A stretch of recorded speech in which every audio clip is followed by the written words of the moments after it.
We're going to be picking up in chapter 28. Chapter 28 of the 15th book of Yisrayl, Righteousness Prevails.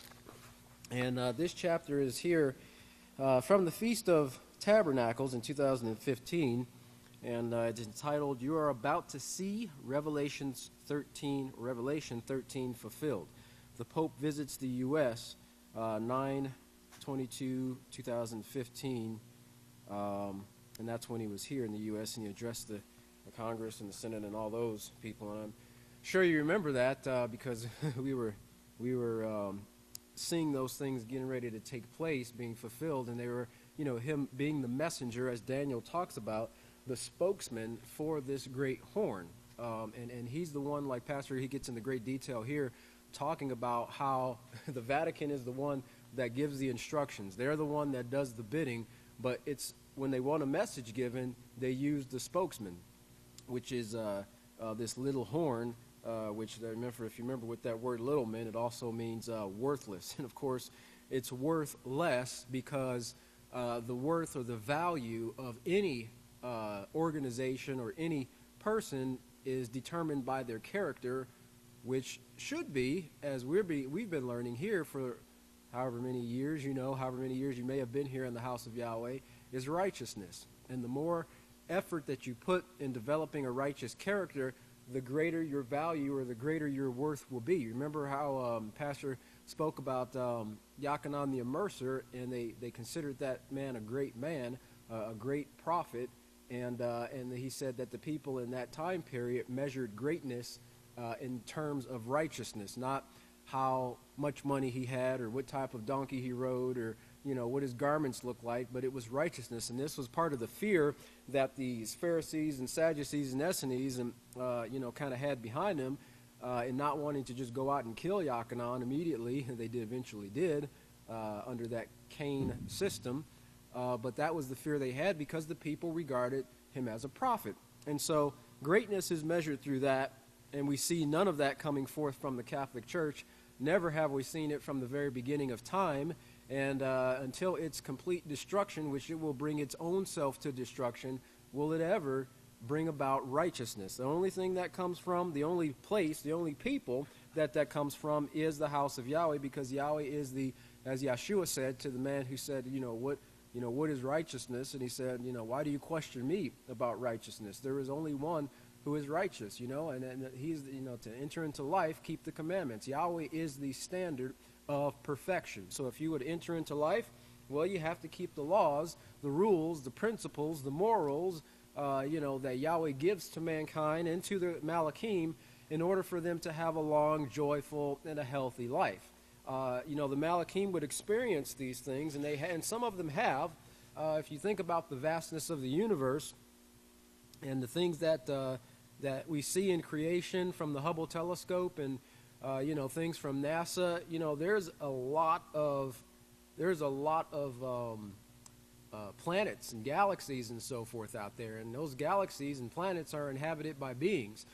Now, the health of that planet is going to be determined by the health of the beings that occupy it, just like we see here on Earth. Well, as sin increases, the soil, the water, the firmament, the air, it also starts to get sick and die. And so, no one is able to experience the full benefit of righteousness except for those who steadfastly uphold it. And right now, outside of the house of Yahweh, that's only taking place in Yahweh Shema, where Yahweh allows no sin to enter in.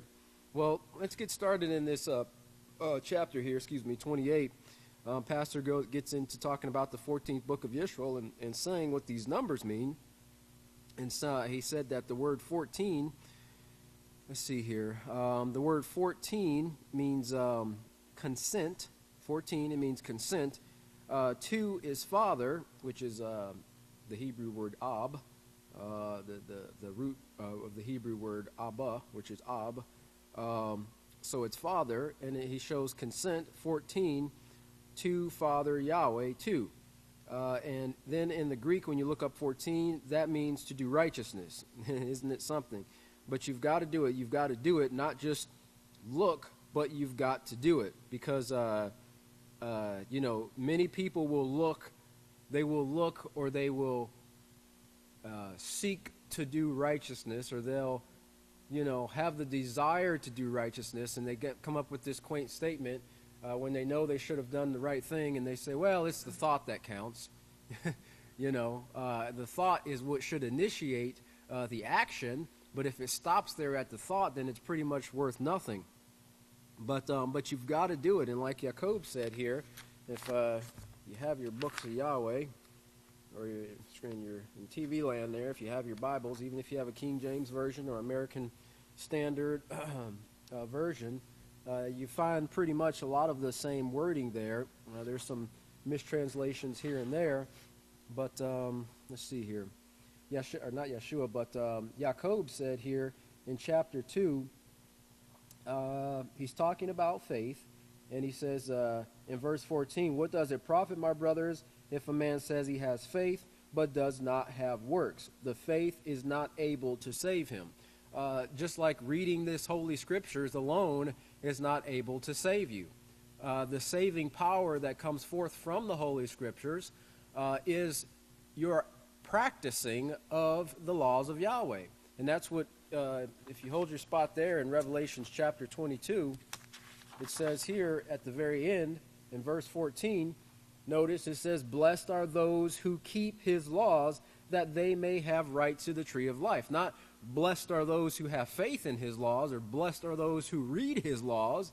The keeping of the laws, the upholding, the practicing of the laws is just as important as reading them, because without reading them or having somebody teach you, you wouldn't know what to do. So you got to read them, and that's why Yahweh put it in his law in verse 15 or chapter law 15 that it's a requirement that the law be preached and published. But if you look back to in verse 20 of Jacob chapter 2, he says, but are you willing to know, O vain man, that the faith without works is dead? In verse 26 it says, for just as the body without the spirit is dead, so the faith without works is dead also. So that's what Pastor's saying here. He says you've got to do it. Not just look, but you've got to do it. So he goes on talking a little bit here about some of the things with the reading of the breadbasket and the peaceful scene, and how, the things that were set up at that tent in the peaceful scene, and in the Abel, the house of Abel, how that was set up, and how it was when he was a little child, and how it had been for nearly 6,000 years, almost 6,000 years, 81 years ago, from the time of this sermon that was written or given. There was no electricity in most of in the houses, at least. Maybe some of the big industrial areas they had electricity, but they just had the basic means of living, and people, got along just fine with those basics. Believe it or not, they had no Wi-Fi. They had no LTE, or nobody was walking around. Had to find a decent place where you can get a nice smoke signal going up somewhere. It's breaking up. It's cloudy or something like that. No, they had what they need to communicate and to do what they needed to do to have a healthy, joyful, peaceful life during that time period. But with the increase of technology, as we've seen, it was prophesied by the great prophet Daniel. We would see that in this time period in chapter 12 of Daniel. We see also an increase of sin. And that's what he's talking about here in verse 7. He says, now, that was just 81 years ago, and he's talking because he was referring to the peaceful scene, the no electricity, the hand-powered tools, butter churners, and things of that nature, kerosene lamps. Now, that was just 81 years ago, and that's when also the automobile came into action with this same increase in knowledge. The planes that we have today that go to the planes that we have today that people go to, and they dress you down naked and take a picture of you before you get on the plane, exposing everybody's nakedness. That's what goes on now, and that's what these X-ray machines, and you kind of blush a little bit when you have to go in there, and they tell you to put your hands up in a certain way, and then the machine goes around you, and it's it's doing a full body scan, and you got somebody on that other side, either a man or a woman. Some places they might change it depending on who it is. I'm not sure, but there's no concern for it. The other person, they just go and get what they want and see what they want and do what they want, because of course this is Satan's world. This is the fun thing to do. Pastor continues, they think the desirable thing to do. They thought that in Cain's day too, and all the world is following Cain today in continual war and fighting. Yes, that's what it's all about, continual war and fighting. Take what you want, don't ask for it, just take it and kill the person who objects to it. And we've seen that for thousands of years.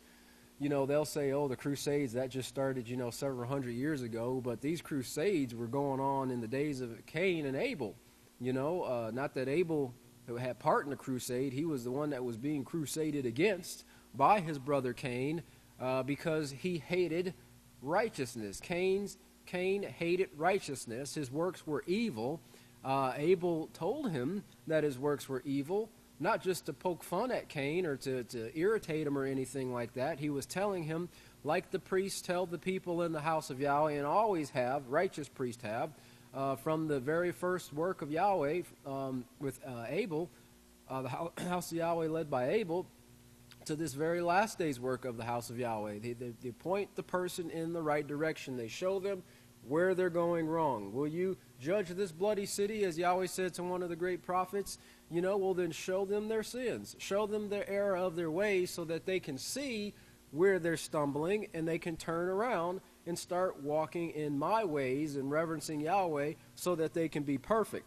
So, he hated his brother as a result of this, and he hated his brother for telling him you can't, go out partying on the Sabbath, or you can't go out partying at all. He hated his brother because he told him, pork is not a clean thing to eat, Cain. You can't be messing around with pig. Even if you soak it in salt water, it ain't going to make it no cleaner.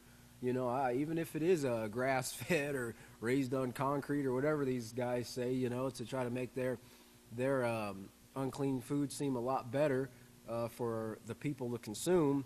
But no, it doesn't change it. But Pastor says that's what occurs. When the person objects to the way of evil, then of course they kill it. Well, that's the way of the world. Today it's bringing evil, it's bringing war, sickness, disease, and fighting in this generation. And he says, for the elect's sake, though, these days will be cut short. So you can see how he's got his mind upon you. He's beholding you, the elect, the very elect, who Yahweh chose. Now remember, and we're going to get into this, as to what makes an individual the elect. Just sitting here in the sanctuary does not make you the elect. You have the opportunity to be and to remain the elect. Just having a book of Yahweh or wearing a talit or a headscarf or anything like that does not make you elect. We're going to see here in a little bit what he talks about in this, what makes you elect, the very elect who can't be deceived. And so keep that thought in mind. What makes you one of the elect that can't be deceived? Now Yeshua said to the Pharisees, Sadducees, Essenes, and Herodians, he said, no one can come to me unless the Spirit of the Father draws him. And he said this to them, and they, I'm sure they mocked Yeshua as they did continuously. They mocked the apostles. They mocked the prophets who came to him, teaching the great laws of Yahweh and the prophecies, and all he was doing was telling them what Yahweh had, he had written down for thousands of years, but they were ignoring it. They were practicing iniquity, and it's because of that iniquity that strength, that power that was surrounding the land they were actually allowing that power to bring their strength down, and bring it to the point where they had no strength, right? And we're going to get into this here about what strength is. Well, praise Yahweh. In verse 9 he says to the Pharisees, no one can come to me unless the Spirit of the Father draws him. Well, the Spirit of the Father is the laws of Yahweh. That's the Spirit of the Father, and unless you've got your minds on those laws, the only thing that could bring you here is something on your own evil of your own. Maybe you just tagged along with somebody else, but you really didn't have your mind upon the laws. Well, you can just write it down for yourself. Yeah, we got a little time. We'll go to Yochanan 6:44. Let's see here. Is first year? No. Mark, Luke. There we go. Yochanan 6:44, and it says there, only those who are taught by the Father can come to Yeshua. And he says there, if you look there at in verse 41, he says, now the Yadim murmured against him because he said, I am the bread which came out of Yahweh. He murmured against him, I am the bread. They didn't even understand that. They didn't understand prophecy. They probably thought, well, you don't look like a loaf of bread walk. What do you mean you're the bread? What do you mean you're the bread that came out of you? They mocked him, and they, we never said you had a demon, or anything like, or they say he has a demon. That's what they said. He's got a demon. We don't seek to kill you. You must have a demon. Why do you sit with publicans and sinners and so forth? And Yeshua, he just stood in his place. You never saw Yeshua get, it's like the proverb that I love. It says, do not become easily angered. Do not become agitated. I'll have to find it. I don't want to waste the time trying to find it. But basically the proverb, it encourages not to become agitated when we see our adversaries doing the things that they do. Do not be moved out of your place. And our place here is in the house of Yahweh, in this training program that Yahweh has us set up for to fulfill that Genesis chapter 1 verse 26 and being made in his image and likeness. And that's the key. We have to allow Yahweh to make us in his image and likeness. We can't make ourselves in Yahweh's image and likeness. We'll fall short miserably because we don't have the perfection of the laws of Yahweh in us. He's trying to put that in us so that we can come to that point, and then once we do, guess what? We're going to make other people in Yahweh's image and likeness, and we're going to reduplicate what Yahweh has done with us through the one sent here in these last days, because that's the plan. Like the saying goes, the apple doesn't fall far from the tree. The olive doesn't fall far from the tree either, because we're going to be teaching those same laws that come forth from that olive tree that empties that golden oil into the bowls that bring light to the entire world, and one day is going to relight the other 6 works that have died out before us. And that's what we're also training to do. This, man, brother, it's just, time would fail us to discuss the great work that we have ahead of us, and I guarantee you, as we draw closer and closer to feast, I just got a call right before I came up from a fellow priest about some things that were taking place, and it's like of all the things and of all the times that it could take place, I notice it seems like Satan's at her greatest pushing, probing, poking at you on prep days before the Sabbaths and the preparation days before the feast. And pastors told us for many years, remember he sent out the letters, now Satan's going to try to stop you. She's going to throw every excuse up in front of you. Well, you won't have a job when you get back. Oh, you got a broken leg. You shouldn't travel on a broken leg, or this person's, sick, or this person's got this or got that, or, you're going to have to ride in the back of the Greyhound or whatever. She'll try to generate every type of excuse. You got a headache, to keep you from going to the feast. People have lost tires and axles, and people have flown off the side of the road, because somebody fell asleep or something like that, But they kept on pushing to get to the feast of Yahweh, and some have made it 3 days into the feast, but Yahweh saw their determination, and of course, if they continue with that, they'll be greatly rewarded. So let's continue on. We're on page 298 in chapter 28 of the 15th book of Yisrayl here. Pastor says he was talking about the mother, talking about Yeshua's mother, and showing how Yeshua, he actually subjected himself to his mother, being corrected by her, his mother correcting Miriam, correcting the Savior. You think, he correct the Savior? He was Yeshua, but no, he was corrected. He had to be taught. He didn't come out the womb, spitting the 10 Commandments. He had to be trained by his parents. He had to be taught diligently by his parents the laws of Yahweh. Not only that, but he had to continuously watch the examples, or he saw the examples that were coming forth from Miriam and Yosef.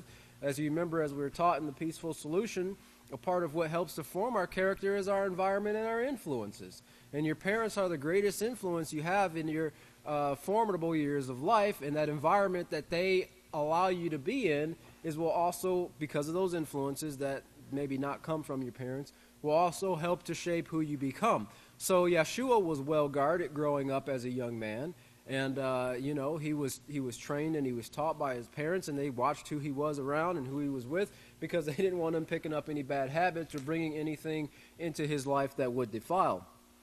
But in verse 11 there, it says, I don't remember my mother ever forsaking her children. They were the utmost thing in her mind, and Dad played his part. He pushed forward mother as Yosef did Miriam. Remember, she who found Yeshua and corrected him, corrected the Savior. I know you remember that. He said, I must be about my father's work, my father's business. And she said, well, you need to take care of me first. And you didn't hear Yeshua, Mom, come on. You know, he went and he subjected himself to his mother. You know, he went and subjected himself to his parents. Why? Because he was forced to do it? No, he wanted to. One of the laws of Yahweh is to honor your father and your mother. And Yeshua knew that. He knew in honoring your father and your mother, you subject yourself in obedience to them so that they can guide you in the laws of Yahweh. And in doing so, that helped him to become, yes, Miriam and Yosef were a contribution to who Yeshua became as our high priest, perfect and without sin. That's the importance of listening to and obeying your parents. That is, parents in righteousness and doing what they tell you. And of course, we know who our parents are. We have physical parents. Some of us do have physical parents in the house of Yahweh, but the house of Yahweh is our mother. And so we need to subject ourselves to our mother. And, we're not looking up at the building, and this is my mother, you go hug a pillar like you hugged your mother's leg or something like that. No, it's this whole administration that makes up the house of Yahweh. You are the house of Yahweh, and Yahweh's got an administration that's ruled from the top down. And when we subject ourselves to that, we're showing Yahweh that we are in unity with him, the house of Yahweh, our mother, and the laws of Yahweh. Remember, we show this through, like Pastor said at the very beginning, it's not enough to just look at these things, but we have to do them as well.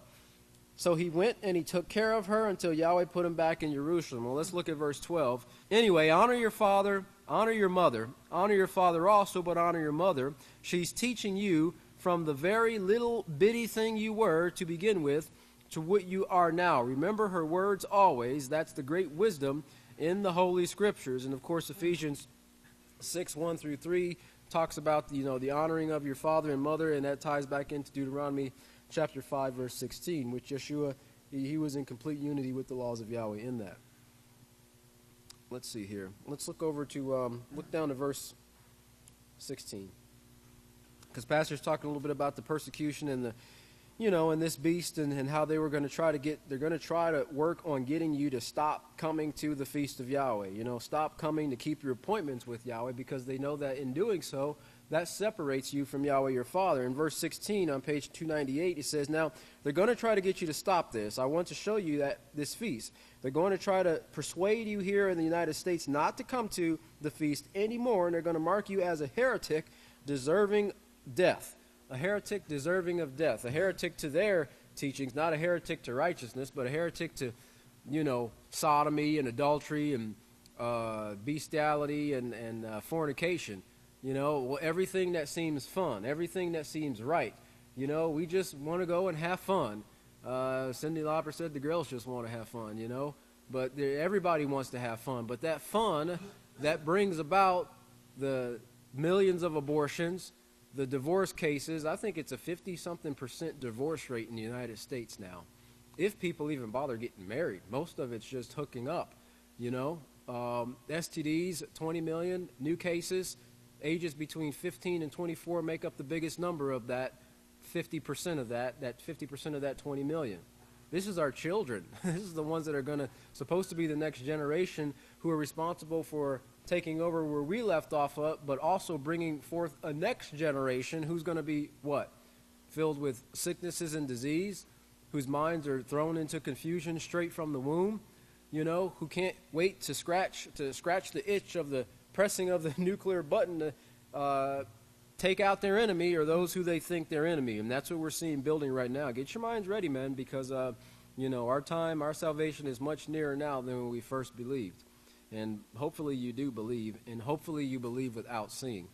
Well, in verse 17, you already are the lowest scum on the face of the earth in their eyes. Fear not those who can kill the body, Pastor says, but can't kill the spirit that you're going to be found wearing when you're resurrected. This spirit, this white garment that Yeshua spoke of, that's the one thing that's going to identify you as belonging to Yahweh. And it was not something necessarily a physical thing that, the scriptures speak symbolically in a lot of things, physically as well. They kind of run parallel.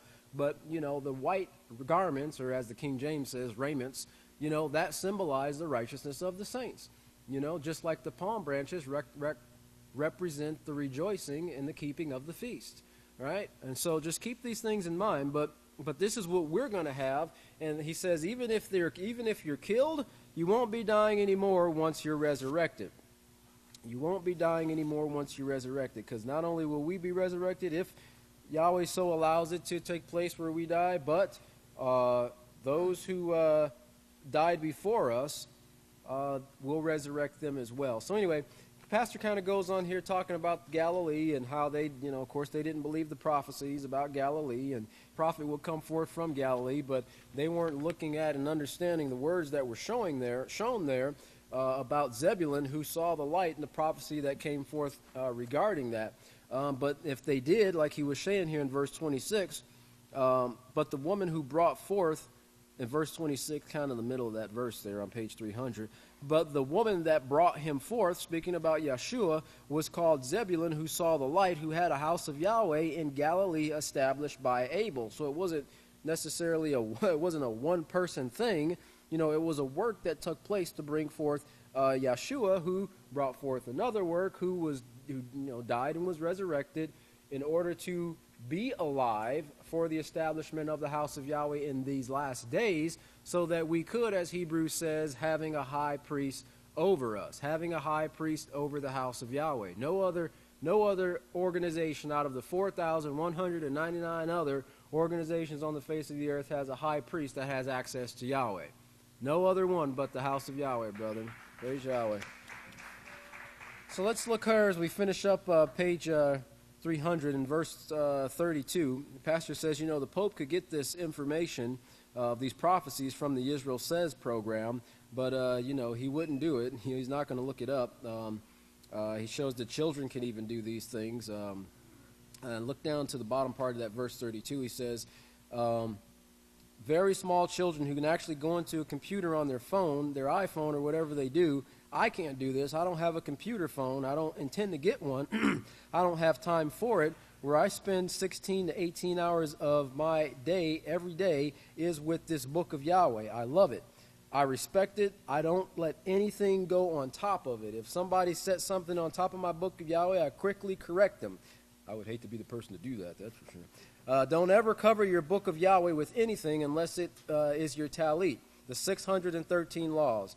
Now, you can cover it with that, but nothing else. Don't hide it except by putting the laws out there that brings that brings forth. Respect it, and it will respect you. And he talks about the microorganisms that make up the book of Yahweh and the words on the pages and how those things are alive. And as we start to, like I said at the very beginning, not just look at these things and read them, but put them into practice in our lives, then they become a living being, so to speak, within us. May Yahweh bless your understanding. If you all please stand. Turn it over to the Great Khan Levi. Shalom, everyone. Please be seated.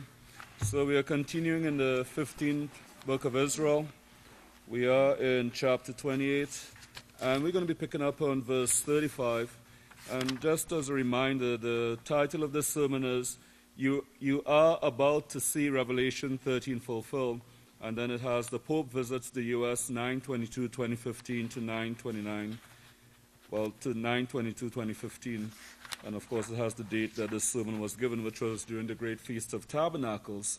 But just remember what the previous priest said about practicing righteousness, because in verse 35, Pastor says, well, Yahshua is showing here that only those who practice righteousness are going to be undeceivable. Now that's what he's showing you, and he says, except for you. And he says, except for you, everyone in the world is going to be deceived, everyone but those who practice righteousness. So this is our strength, and we're going to cover that in a few verses coming up. But this is our strength, the practice of righteousness.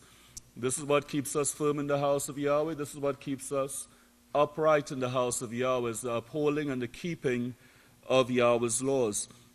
Now, if you look at verse 38, Pastor goes to Revelation chapter 12, verse 10. And again, the subject is concerning Revelation 13. But in Revelation 12:10, it says, and I heard a loud voice saying in heaven, now is come salvation and strength. And then he goes into what strength is. He said, well, it's not, pumping up your muscles or eating some super antibiotics. That's not the strength that is being spoken of. He says strength, you wouldn't know what that was unless you knew what Yahweh's prophet said your strength was. Elia, remember Elia.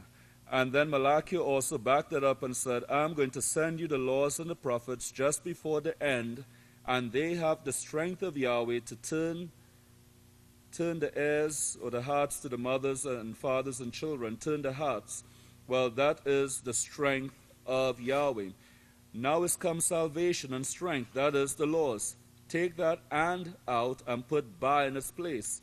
Now is come salvation by strength of the kingdom of our Father, because it's the laws of the kingdom and the power of his Messiah that he has. Well, Pastor says that he has already. That's the authority, and it should have been authority instead of power. But he could say it's the keeping of Yahweh's laws that brings forth the strength of Yahweh. That is the strength of Yahweh. And that's how we have Yahweh's strength within us, is when we practice and uphold the laws of Yahweh. And of course, we have to do so diligently, as other scriptures show. Getting back to what Pastor says here in verse 39, Yahshua has already qualified for this authority. He's qualified the authority of Yahweh, and he carries that right now. Notice verse 40 on page 302. And Yahweh says that Yahshua has power or authority right now to behold the house of Yahweh and to protect the house of Yahweh, to keep this work going through this great tribulation and then resurrection. And everything that we have been through in the house of Yahweh, we should all recognize that it is Yahweh who is keeping the house of Yahweh.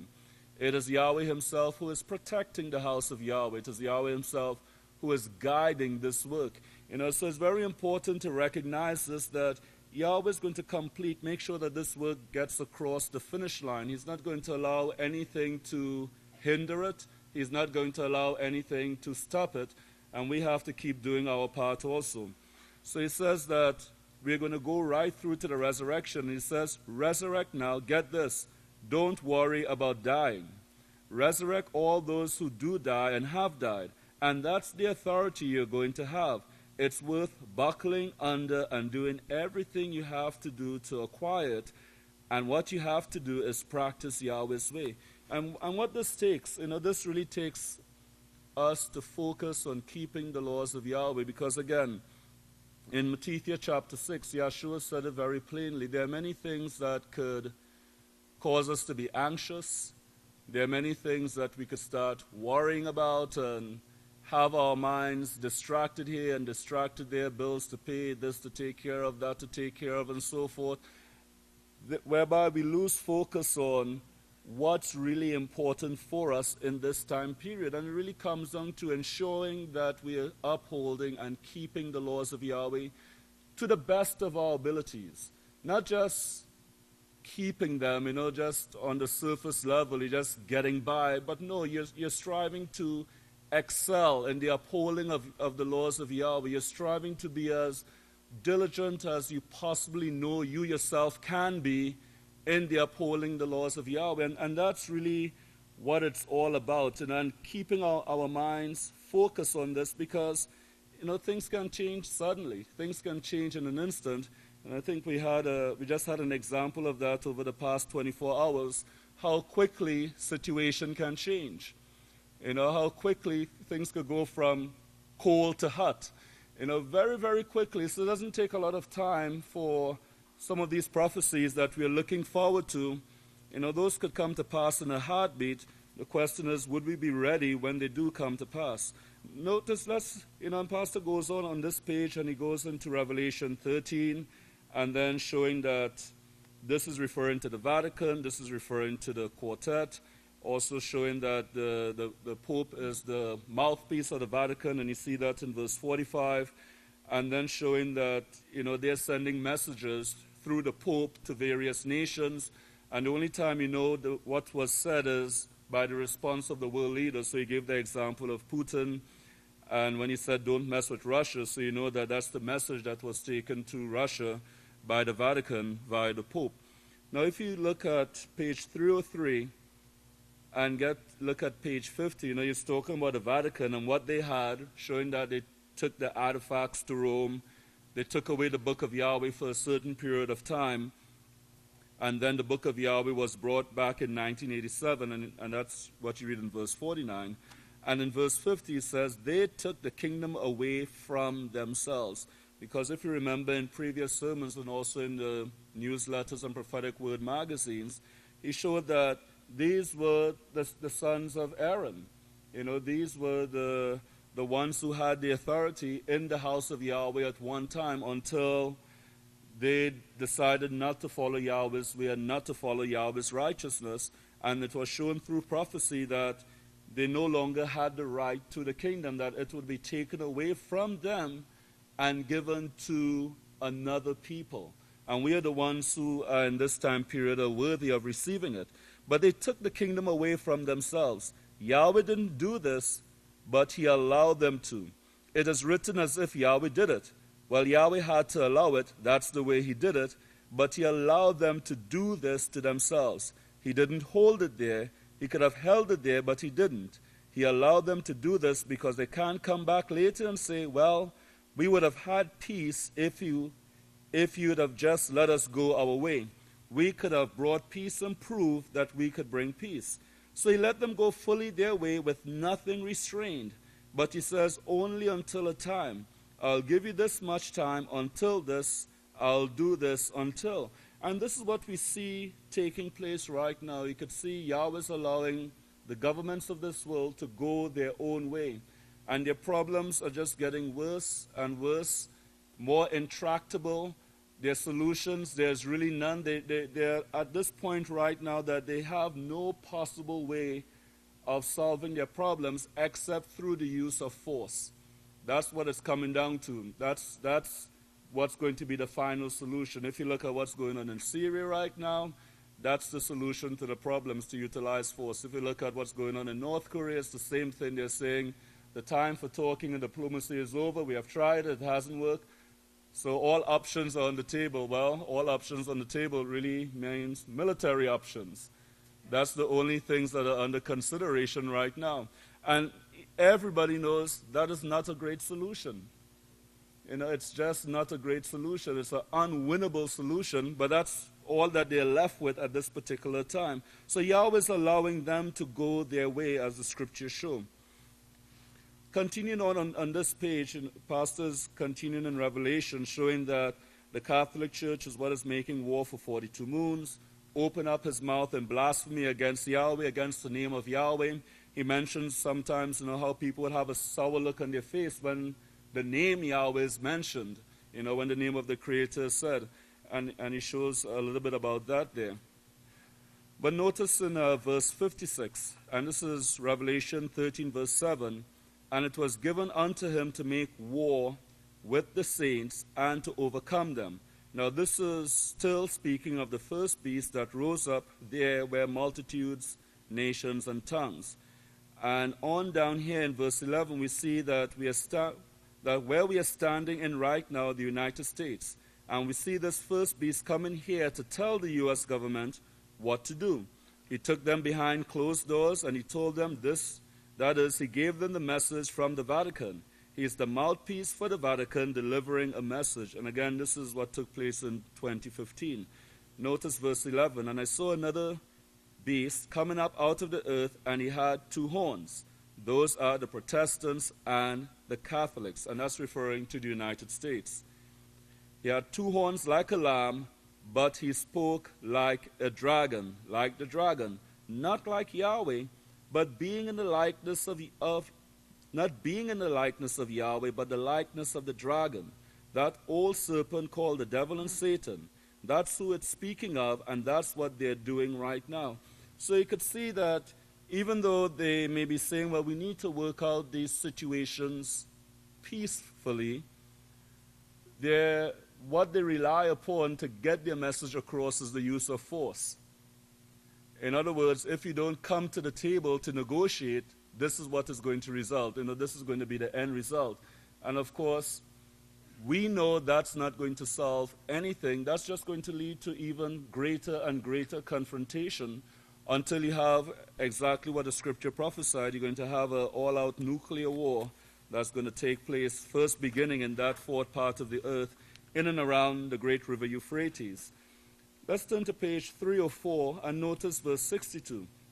He spoke like the dragon now, in her likeness, in the likeness of the dragon. Verse 12, and he exercised all the authority of the first beast before him, and caused the earth and those who dwell in it to worship the first beast. And Pastor says, remember, worship means to serve.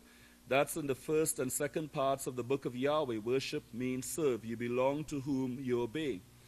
Let's look at verse 65. Now it shows in between that he does wonders. He causes fire to come down from heaven. And of course we know this is speaking of the explosion of the nuclear bomb. But even the lesser bombs than the nuclear bomb still give this type of effect because it's raining this fire down. And of course, if you think about 59 Tomahawk missiles being fired at a particular site, that's a lot of firepower that is raining down on that particular location.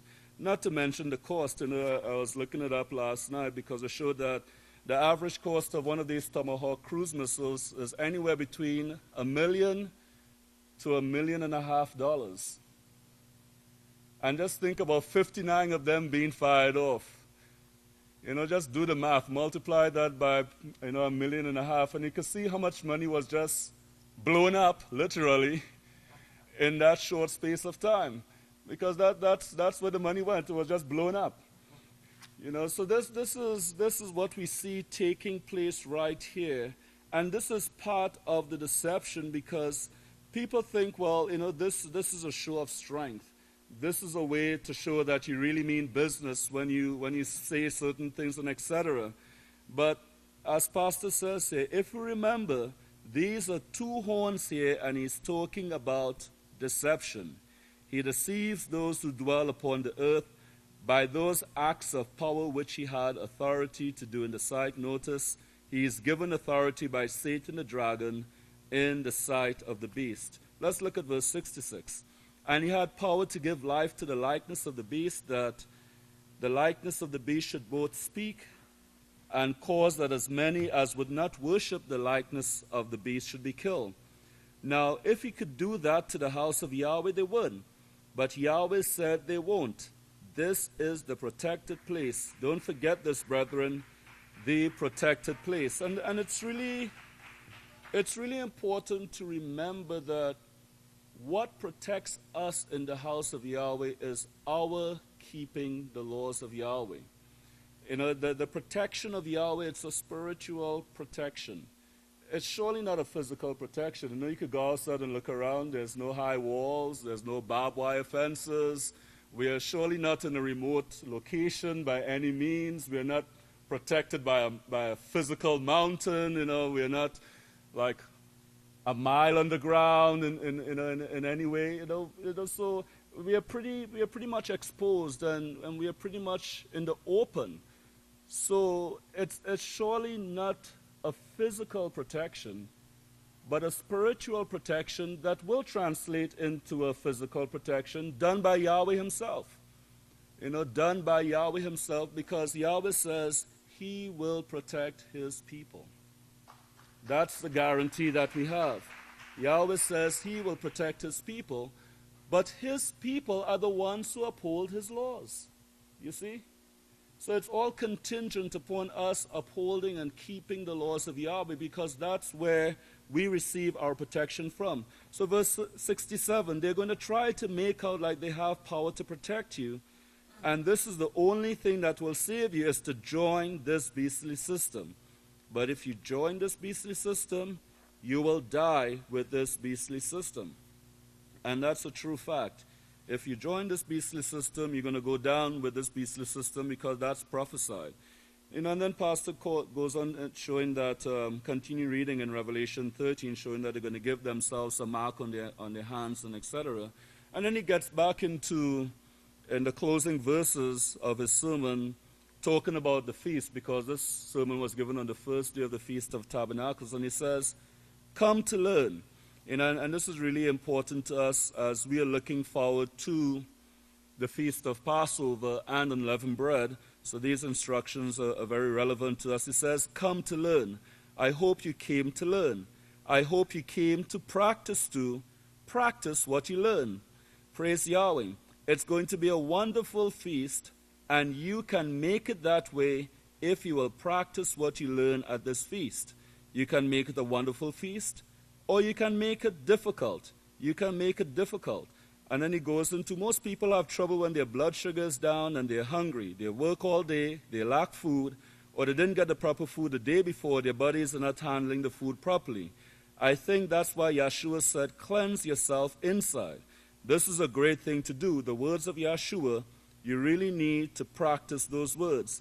But when you get into a shape, or when you get in a shape to where your body is stirring up your emotions, it would be better sometimes if you keep your mouth shut at that time until you can get something in your body to give you the energy to control your mind. It would just be better. You're weighted down with problems, I know. That's what I promised you.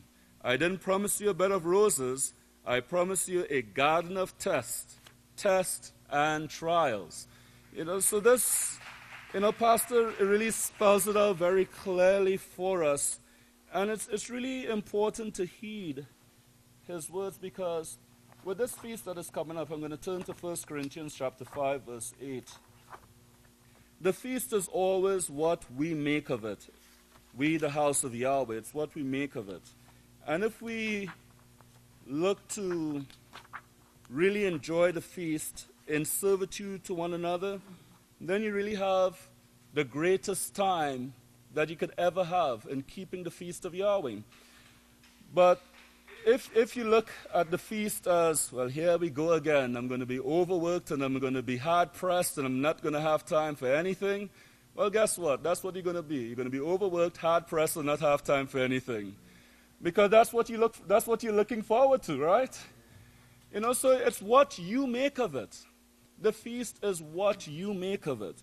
And it's just really what you expect out of it. And if you really expect the feast to be delightful, it becomes delightful because you make it a delight. If you expect the feast to be hard on you, it becomes hard because you allow it to be so upon you.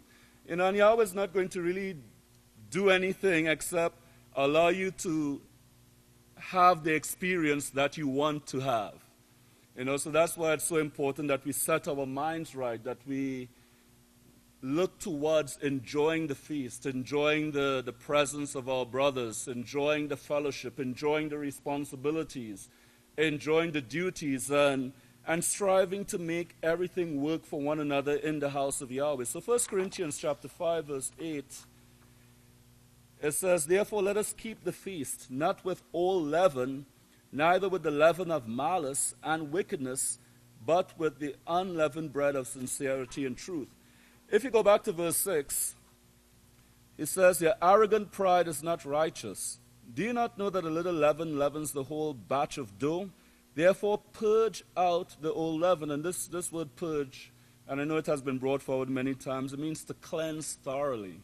The old leaven, of course, it's referring to our past sins. That's what it's talking about. It's talking about the resentments, it's talking about the grudges, it's talking about the things that we don't want to let go of. And it's telling us we need to get those things out, that you may be a new batch, since you are unleavened. For truly Yeshua, our Passover, was sacrificed for us. So he was sacrificed so that we don't have to hold on to any of these sins. We don't have to hold on to any of these burdens. We can release it, we can confess it, and we can totally, absolutely let it go and not let it hinder us in our service to Yahweh. And he goes on and said, therefore let us keep the feast, not with that old leaven. If you look at the side note, it's talking about sins, the old sins, and malice. If you look at the side note again, it said this word means petty feelings often expressed in harassments. Often expressed in harassments. And again, it's the things that hinder us from coming together in unity that is being shown here. As a matter of fact, if you really go into this whole chapter of chapter 5 and you go to verse 1, under the heading of chapter 5 it says, sexual impurity not tolerated at the house of Yahweh. And this is something that, brothers, no one in the house of Yahweh should be having any thoughts or entertaining any thoughts, I should say, of fornication or adultery. These are things that we have to purge out of our hearts and purge out of our minds. And even though Satan makes it so readily available, it is still necessary for us to get these things out of our hearts, out of our minds, so that we can be in unity with Yahweh. And this is really what is being brought forward here, getting rid of these sins, these old sins. Sometimes we tend to boast about the old man, how bad we were out in the world before we came into the house of Yahweh. And really we should be ashamed of ourselves. We should be ashamed of that conduct, the evil that we did. We shouldn't be puffing ourselves up with pride, as is said in verse 2, about, when I was out in the world, if someone had talked to me in that manner, I would have done this and I would have done that to them, and etc. And this is how I would have responded, and I wouldn't take no lip from anyone. What type of talk is that in the house of Yahweh? Talking about the old man, the way he used to be, and using that as a reference of strength. These are things that we have to put away from us, put away from our tongues. Or the escapades of fornication, how many women that you were with, before you came into the house of Yahweh, and, how many you seduced and trespassed, fornicated, adulterated with, and so forth. These are things that should never be mentioned or talked about. These are things, again, that should be, this is the old man that we are striving to get rid of. But if we keep resurrecting the old man, and then we wonder, well, why am I still having these problems? Because I keep bringing them back up. You keep reflecting and remembering the old man instead of focusing on the man you're supposed to become. So this is what we should have in our minds, not what we used to be, but what we should become. And that's the example that Yahshua has set before us. This is what the feast really represents. It's talking about us being our best selves. We should have an image of our mind. Just imagine yourself being perfect, the type of person that you would be, and you would think, well, I would be patient. I would have total self-control over my emotions. I wouldn't be getting angry. I would be long-suffering. I would be kind. I would be courteous. I would be merciful. Then do it. Then do it. Become that ideal person. Focus yourself on becoming that person. Don't think, well, I can't do that. I would really like to become like that, but there's no way. There's no way possible I'm going to become that person. Brothers, we have to. It's upon us to become that ideal person. That's the example that Yahshua set before us, and we should strive for it. Don't put all the no's and the reasons why you can't. I was raised in a broken, dysfunctional family. I spent decades in prison, rotted half my mind away with drugs and fornication. I have STDs up to the gray hair, and get rid of all of these excuses and focus on becoming what Yahweh wants us to become. And that's what's really going to help us keep the feast. And that's what Pastor is talking about. And that's really, again, when we focus on the righteousness that Yahweh is requiring of us, it's what really pushes the negative things to the side. It's what helps us to cope with the things that are difficult to cope with at times. It's really what gives us that's the strength of Yahweh in itself, putting it into use. And that's what really helps us to really be what we truly want to become in the house of Yahweh, which is like Yahweh Himself. Because that's Yahweh's promise to us, that if we keep His laws, He will be a father to us, and what will we be? Yes, we will be His sons and daughters, we will be His children. That's the essence of the promise that Yahweh has made to us. So it's really upon us to push for it, to do everything that we can, especially as we are looking forward to the feast, to really do everything possible. But again, don't be bringing up the old leaven, the old problems. Well, this person offended me. He stepped on my toes. You could try and move your toes out of the way, so that person don't keep stepping on your toes. There's multiple solutions to that problem. But work on the solutions. Work on the solution, not just seeing the problem itself and everything that is wrong and that is going wrong and that has gone wrong. Try and, like a page, just turn over a new leaf and say, well, you know what? I'm going to try and make it different this time. And then set your mind on being that difference in the sense of working on it continuously. And Pastor says, getting back into the book of Israel here in verse 72, he says, and I said, take these laws and practice them, and they will make you perfect. And that's what the scriptures show from one end to the other. And then Yahshua, our great high priest and king over the house of Yahweh, says in Revelation 22, verse 14, blessed are those who do this, who practice these laws. That's part of practicing the laws, to guard your mouth, because that's what's going to condemn you. Your mouth can condemn you for what you say. Don't say it. Chew up them words, as this elderly woman that I quoted one time said. An elderly black woman, she said, well, I chews up my words before I spits them out. That way, you will always have friends. And it's really important in the house of Yahweh that we be friendly to one another.